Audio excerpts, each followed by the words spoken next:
এও জানাই যে আপনারা হচ্ছে এই আইএসএফ এর মূল নক্ষত্র। অতএব এই আইএসএফ দলটা সারা পশ্চিমবঙ্গ নয়, ভারতবর্ষের চর্চার কেন্দ্রবিন্দুতে গেছে মাত্র সামান্য কয়েকটা বছরের মাধ্যমে। আর তার কিন্তু মানে যদি কোনো রকমভাবে অধিকার থাকে কিংবা প্রাধান্য থাকে, তাহলে কিন্তু আপনারাই কিন্তু এটাই সম্ভব করতে, বাস্তব করতে সম্ভব হয়েছে। তো এই জন্য এই সমস্ত যারা নক্ষত্র প্রেমী, যারা আমাদের কর্মীবৃন্দকে আমরা পেয়েছি, তাদেরকে লক্ষ্য রাখতে হবে যে এই আইএসএফ দলটা কিন্তু একটা বৃক্ষ রোপণ হয়েছে মাত্র। এই বৃক্ষটাকে জল দিয়ে, সার দিয়ে আমাদের কিন্তু বড় করতে হবে এবং এই গাছটাকে আরও বড় করে শুধু যাদবপুর নয়, পশ্চিমবঙ্গের সমস্ত জায়গায় আমরা কিন্তু আইএসএফ এর প্রচারটা চালিয়ে যাব এবং আইএসএফ এর ঝান্ডাই উঠবে। আইএসএফই হবে শেষ কথা। এমনই হবে কেন যে মানুষ যদি কোনো সমস্যায় পড়ে, সেই সমস্যার সমাধান খুঁজতে যেন আইএসএফ এর দরবারে হাজির হয়, আইএসএফ এর নেতাদের কাছে হাজির হয়। এবং মানুষ যদি জটিলতার সমস্যায় পড়ে যায়, সেক্ষেত্রেও যেন মনে হয় যে সমস্যার সমাধান করতে পারে হয়তো আইএসএফ। তো সেই লক্ষ্যে আমাদের পশ্চিমবঙ্গের একমাত্র বিরোধী দল নেতা তথা আমাদের আইএসএফ চেয়ারম্যান নওশাদ সিদ্দিকী সাহেব, উনি যেভাবে লক্ষ্যমাত্রায় এগিয়ে যাচ্ছেন, আমার মনে হয় বিগত দিনে এইরকম কোনো বিধায়ক হয়তো আমরা পশ্চিমবঙ্গ তথা ভারতবর্ষে আর পাইনি। একমাত্র বিধায়ক কিংবা একমাত্র বিরোধী নেতা কেন বললাম? কারণ কি আমাদের এই রাজ্যে বর্তমান যে তথাকথিত বিজেপি দল আছে, তারা আমরা বিজেপি বা বিরোধী হিসেবে চিনি, তারা কিন্তু একই জিনিস, অর্থাৎ একই টাকার অন্য একটা রূপ বা অন্য একটা মাত্রা মাত্র। কেন কি যখনই দেখবেন তৃণমূলের কোনো কারণে কোনো টিকিট পাওয়া যাচ্ছে না, তারা কিন্তু ঝাঁপিয়ে পড়ে ঠিক বিজেপির দিকে। আর যাকেই আপনারা বিজেপি ভোট দিয়ে যাকে জিতিয়ে পার্লামেন্টে পাঠাচ্ছেন, তারাও কিন্তু পরবর্তী সময় যখন টিকিট পাবে না, তারা কিন্তু আবার তৃণমূলে চলে আসে। অতএব যাহাই তৃণমূল তাহাই বিজেপি, দুটোই কিন্তু তোলামূল এবং বীজমূল। এই তোলামূল এবং বীজমূলকে পশ্চিমবঙ্গ রাজ্যের যে সমস্ত প্রান্ত থেকে আমরা আইএসএফ এর প্রার্থী দিয়েছি, সে সমস্ত জায়গা থেকে এই দুটো দুর্নীতিমূলক কালোবাজারি দলকে পুরো মুছে দিতে হবে গণতান্ত্রিক প্রক্রিয়ায়। এবং যাতে বিগত সময়ের জন্য এই তৃণমূল এবং বিজেপি করাটাকে অপরাধ মানুষ মনে করে এবং তারা যে দোষ ত্রুটিগুলো করে যাচ্ছে, এই ত্রুটিগুলোকে মানুষের সামনে তুলে ধরার কাজটা কিন্তু আইএসএফ করে যাবে। আজকে অবাক হতে হয় যে 25 থেকে 26,000 চাকরি বাতিল গেল, যে সমস্ত সরকারি নিয়োগ হয়েছিল এই তৃণমূল সরকারের আমলে। যে সমস্ত ছেলেরা আজকে বেকার ছিল তো বটেই, সেই সঙ্গে যারা চাকরি পেয়ে তারা স্বপ্ন দেখেছিল, তারা ঘর বেঁধেছিল, নতুন নতুন করে আশা জেগিয়েছিল বুকে, তাদের আজকে কি হবে সেটা কিন্তু বলার নেই। কিন্তু যে সমস্ত ছেলেরা আজকে বেকার হয়ে, চাকরি হারা হয়ে, চাকরি পাওয়ার যোগ্য হওয়ার পরও রাস্তায় বসে আছে, ওদের হয়ে কিন্তু মাননীয় যাচ্ছেন না কোথাও। কিন্তু যারা চাকরি চলে যাওয়ার জন্য প্যানেল বাতিল হলো, ওদের জন্য সুপ্রিম কোর্টে যাওয়ার জন্য হুমকি দিচ্ছেন। এখানেই আমাদের কষ্ট হয়, দুঃখ হয় যে আমরা যারা যোগ্য, যারা ন্যায্য, যারা বেকার, তাদের নিয়ে সরকার একটিও মুখ খুলছেন না। কিন্তু যাদেরকে চাকরি চুরি করে চাকরি দেওয়া হয়েছে, যারা কিনা সাদা ওএমআর শিট করে জমা দিয়েছেন, যারা কিনা পরীক্ষাই দেননি, যারা কিনা টোটাল গ্র্যাজুয়েশনই পাস করেননি, বিএড দেননি, বেসিক দেননি, সে সমস্ত ব্যক্তিরা কিন্তু টাকার বিনিময়ে চাকরি পেয়ে গেছেন।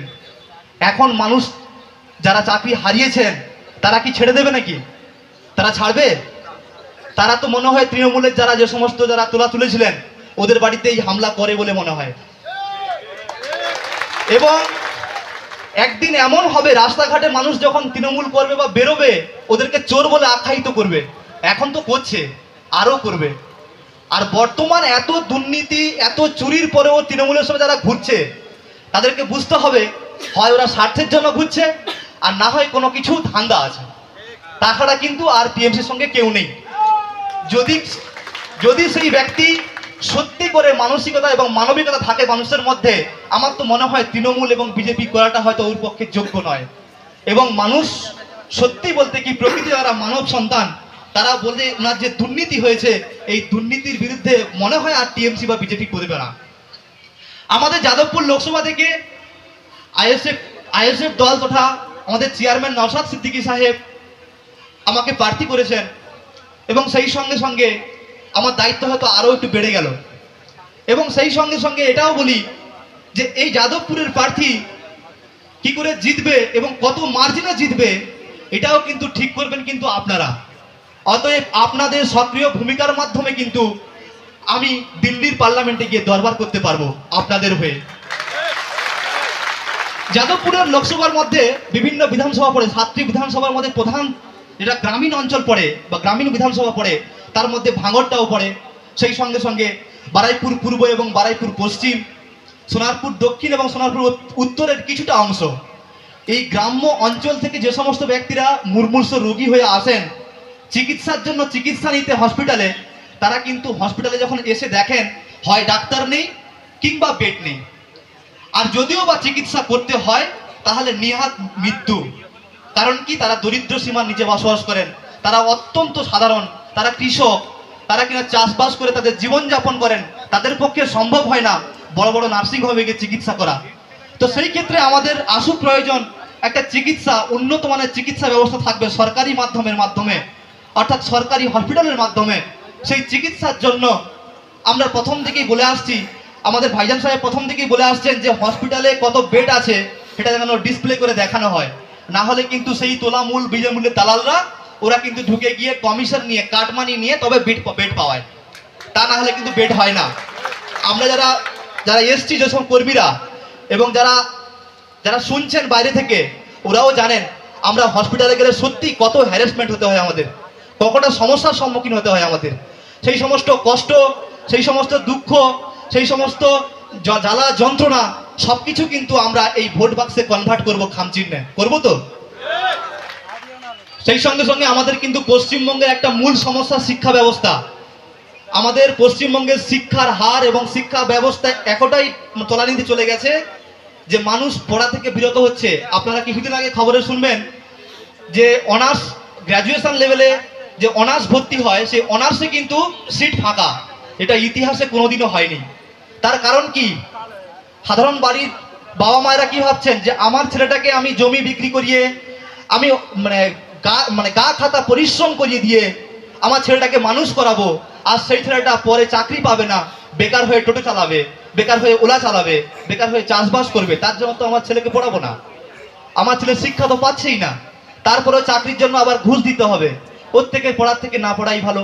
এটাই কিন্তু পশ্চিমবঙ্গের টিএমসি সরকার মানুষের মধ্যে ঢুকিয়ে দিয়েছেন যে সাধারণ মানুষের ছেলে সাধারণ মানুষের মতো জীবনযাপন করবে, কৃষকের ছেলে কৃষিকাজ করবে, চাষির ছেলে সে চাষ করবে, কিন্তু সে কখনো উচ্চশিক্ষায় শিক্ষিত হতে পারবে না।